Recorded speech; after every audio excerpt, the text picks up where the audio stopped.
Good morning, everyone. Let me tell you about a young man. He was a child and grandchild of proud German citizen. One day, he found himself running. He was running for his life in those dreadful days of the Holocaust. He ran from hiding place to hiding place in his homeland, and then crossed over into Holland. There, he met an angel in the guise of Pastor Kes Mulan. The pastor, putting his family and his own life in danger, took care of him, finding him safe hideouts in the farms and homes of northern Holland. This young fellow survived the Shoah and immigrated to Israel right after the war. That young man, Reuven Rudolf Kahana, was my grandfather. Therefore, I stand here before you today thanks to the courage and the values displayed by Pastor Mulan, who was later recognized as one of the righteous among the nations.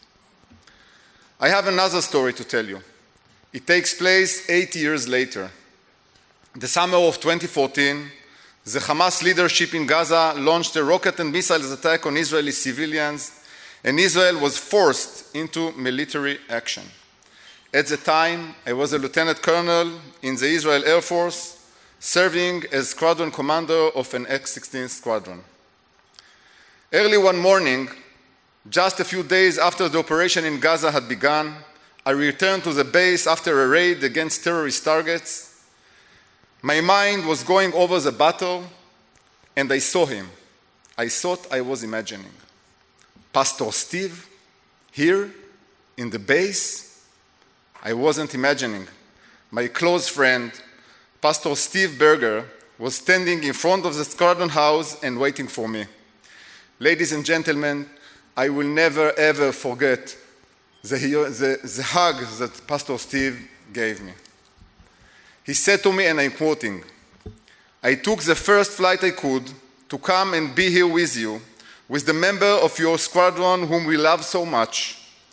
I have come to stand together with the citizens of the State of Israel who are once again under attack, and I come in friendship and compassion in the name of my community and in Tennessee."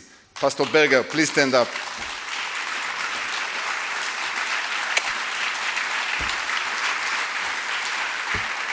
Before the end of my speech, you will understand why it was so important for me to open with these two stories.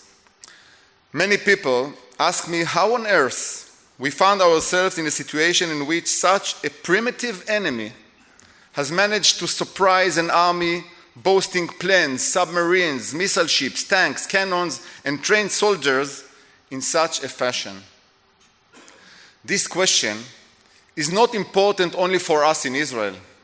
It's crucial for the entire Western world. Because in my opinion, if you don't learn from our mistakes, it will happen to you. The sad truth is that we were captive to a conception that held us back and caused us to fail to analyze the information and the intelligence that was plainly in sight. The underlying base of this fatal error is in our grand misjudgment. We thought our enemies are people like us. We projected our own worldview and values onto them. We thought their ambitions mirrored ours to provide their children with better life and brighter future. We made a critical error by not taking them for their word. Even though we heard what they said, we dismissed it as too extreme to be true. Please allow me to share with you an interview I saw firsthand. You might not be aware of this, but approximately 250,000 Palestinians receive medical care in Israeli hospitals every year. A journalist interviewed the mother of one such Palestinian child, a child who had undergone cancer treatment in Israel. The mother expressed deep gratitude towards the nurses, the doctors, the hospital, and even the state of Israel. Yet, when asked what her hopes and dreams were for her child, do you know what she answered? Shahid, a martyr. She wants him to be a martyr. This mother wants her son to be a suicide bomber who killed Jews. You know, friend, in a survey conducted by Palestinian pollsters just after October 7th, at the time when the whole world already knew the atrocities were committed by Hamas, after they had begun to realize what a heavy price they were paying and will pay for the wars they started, it was found that 83% of Palestinian citizens supported the action of Hamas. Dear friends, we, all of us, need to recognize that our enemies have a fundamentally different mindset from our own. They are driven by hatred and would rather embrace death than life. We must also understand that when our enemies make a statement, they really mean it.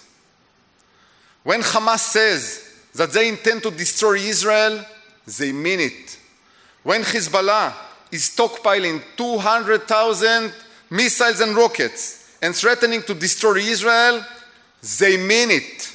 And when Iran, a member state of the United Nations, said time and time again that it intends to destroy Israel and work very hard to achieve nuclear weapons, they mean it.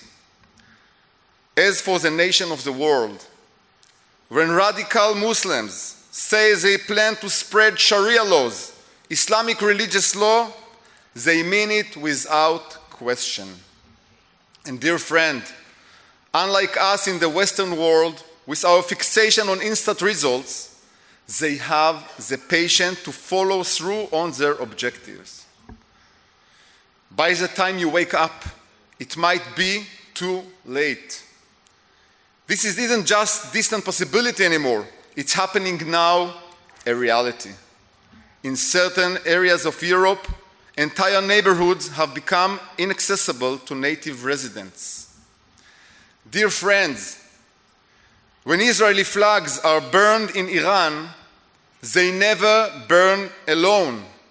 It's always paired with the stars and stripes. They refer to us as a little Satan, but you, the great American nation, are the principal enemy.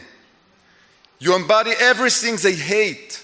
They call you the great Satan. Unfortunately, there are too many fools in the world who are working against the state of Israel. Too many fools who do not understand that the state of Israel is fighting their war for them. We are fighting for you. Too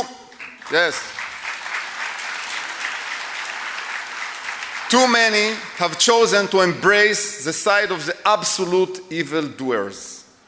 I hope that they don't wake too late, because one day you will find that women have to wear garments that cover their entire body with slit holes only for their eyes. Then suddenly you will look up as men and women fly through the air after being thrown from the roofs, and you will realize that this is what they do to people who are part of the LGBT community. And by the way, this is exactly what's happening today in Gaza. So who on earth are they supporting? My dear friends, brothers, can I ask you to please take two things from my words with you here today? One, our enemies are motivated by a completely different set of values than ours. Two, our enemies really mean what they say and they have the patience. Yet, despite of these facts, I have to tell you that I'm optimistic. I'm optimistic because of the two stories that I opened my speech with. I'm optimistic because of people like you. People who know how to distinguish between good and evil. People who know how to distinguish between terrorists and those who fight against them. People who trust in the Lord and His divine promises, knowing that God blesses those who support His people. I know you will continue to be there for us, because I am full of faith and hope that we have you on our side. Thank you.